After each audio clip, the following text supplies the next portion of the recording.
Hello and welcome to my YouTube channel. My name is Morgan and today I will be doing a Therian story time. Today I am reading The Legend of Little Fur by Isobelle Carmody.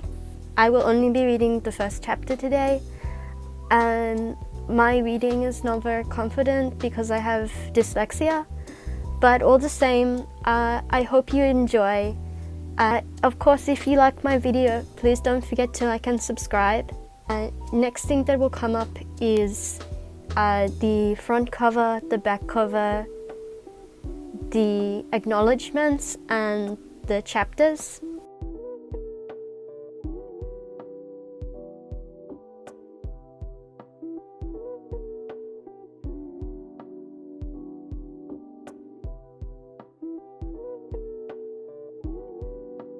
The Secret of Trees. In the middle of a great sprawling grey city was a place that no human had ever entered. It looked like a trackless wilderness, humped up at the centre and edged in tangled bushes knitted together by a winding creeper. Sometimes people talked of getting rid of the wilderness, but it was almost impossible for humans to think about it long enough to act. The only way they managed it was if two or more of them thought it together, but as soon as they went away from one another, it slipped from their minds. The power that protected the wilderness came from 7 ancient trees. They were all that remained of a marvelous grove of singing trees, which had once been part of a forest that had covered the land. The humans came and began cutting down the trees to make room for their black roads and high houses. The forest shrunk, but the earth magic that flowed through the dead trees did not vanish. It was absorbed by the trees that remained until the 7 singing trees were so saturated in magic that they were able to sink their roots deep enough into the ground to touch the earth spirit. When it heard the song of their sorrow, it bestowed upon them the power to dim the idea of the wilderness in the minds of humans, and so the chopping ended. In time, the small wilderness became home to hundreds of creatures. One was an elf troll called Little Fur, as tall as a 3-year-old human child. She had slanted green eyes, wild red hair that rambled about, her pointed ears and bare, broad, 4-toed feet. Little Fur loved the ancient trees and tended them carefully. She would carry cool water to pour over their exposed roots on hot, dry days, and when snow blanketed the wilderness in winter, she would sing to them of summer days to come. The trees did not need her protection, but they loved her as only trees can love.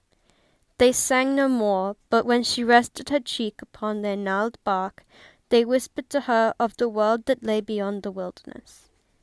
Little Fur was a healer. Within the wilderness, she brought water and seeds to bare patches of earth, and looked after new plants by pulling the grass aside to give them breathing space.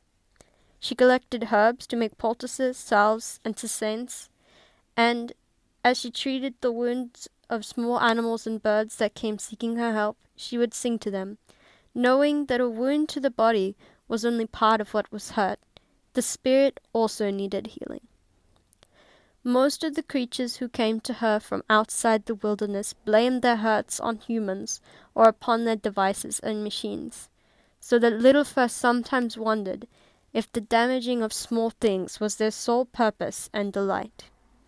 It troubled her very much that one of her best friends, a shaggy pony called Brownie, belonged to a human and spoke kindly of it. But it was in the same way many of the beasts and birds who had been born as the slaves and companions of humans.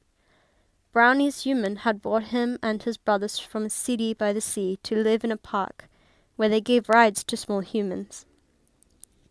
He pulled them to and fro in a cart, but the other 2 ponies, being bigger, wore saddles and carried older children on their backs. The pony field almost touched fingertips with the westernmost point of the park, and it was the smell of wilderness that lured Brownie to jump his low fence one night and gallop over the black road to see what had caused it. Little Fur was sitting quietly on one of the small hill meadows, waiting for the exact moment when some yellow evening primrose opened.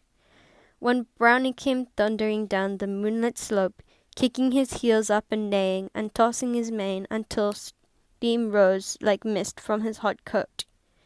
Only when he stopped to tear at a mouthful of grass did he catch the scent of Little Fur.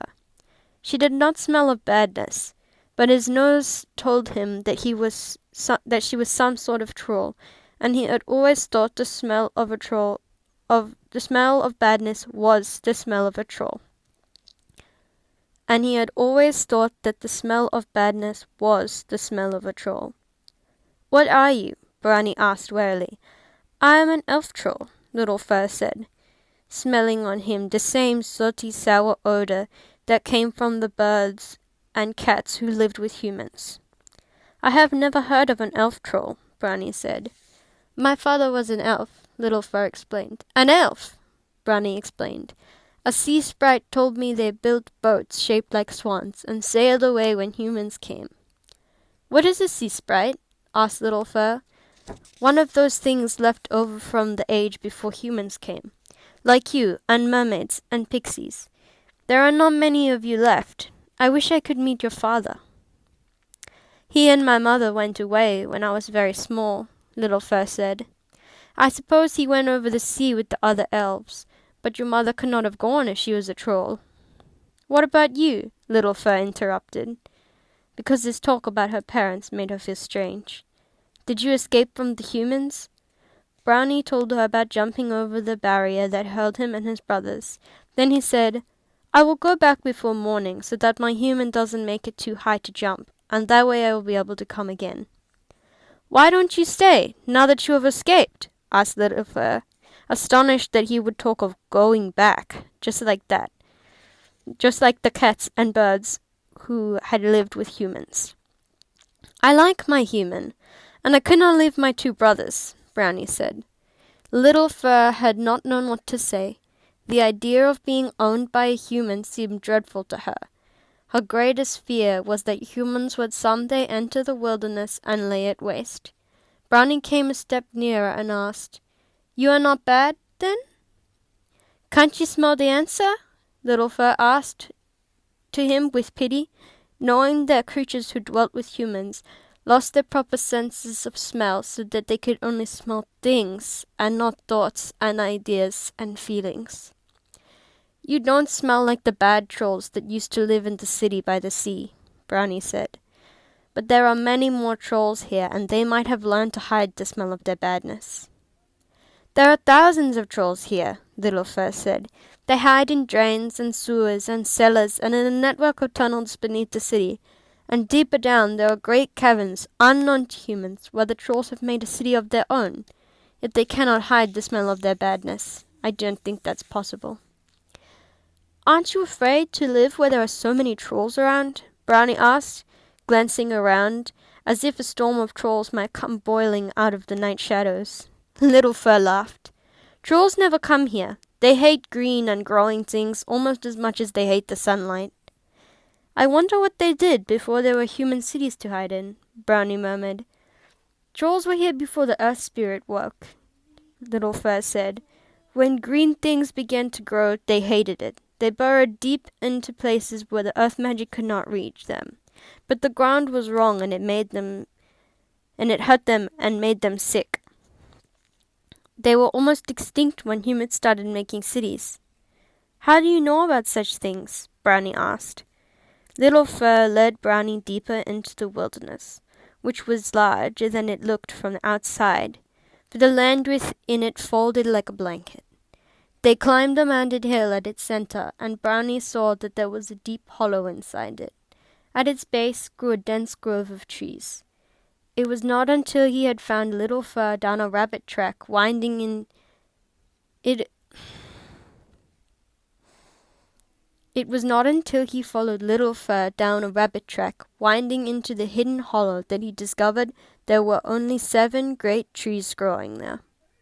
The trunk of a single one was bigger than the stable where he slept with his brothers, and the enormous branches sprouting from the trunks were themselves as big as trees. Each branch forked into smaller and smaller branches, all of them heavy with leaves. Each tree wove and braided its branches together, with those of neighboring trees to form a dense canopy. Standing under it, nothing could be seen of the sky, and the light was green and heavy as syrup, making Brownie feel that he wanted to stand still and put roots down too. He rested his muzzle against the velvet green moss pelt of one of the trees, as Little Fur urged, and was stunned to hear it whisper, though he could not make out its words. "You have to make your mind quiet and sort of let it float into the tree," she explained. But Brownie was too impatient with excitement to try. He said it was enough for him to know that such trees existed. Brownie came often to the wilderness after that, and he and Little Fur talked of the world beyond it. Brownie was very proud of his worldliness. By worldliness, Little Fur came to understand he meant wisdom, though she was not always sure that knowing a lot about the world was the same as being wise. They spoke of humans more than any other subject, or perhaps it is more fair to say that Little Fur interrogated Brownie on the subject of humans. Sometimes she had nightmares after their talks, but it was better to learn as much as she could in the hope of being able to protect herself and her beloved wilderness from them. Brownie scoffed at her fears, saying humans were not all bad, but whether they were or not, nothing he said ever made her think of them as anything but dangerous. And that is the end of chapter 1. Of course, if you liked the video, please like and subscribe. I hope to be posting the rest of the chapters very soon. I think I will go on a week-by-week basis. So if you would like to join me for this literary journey, please subscribe. And thank you so much for watching again. Bye!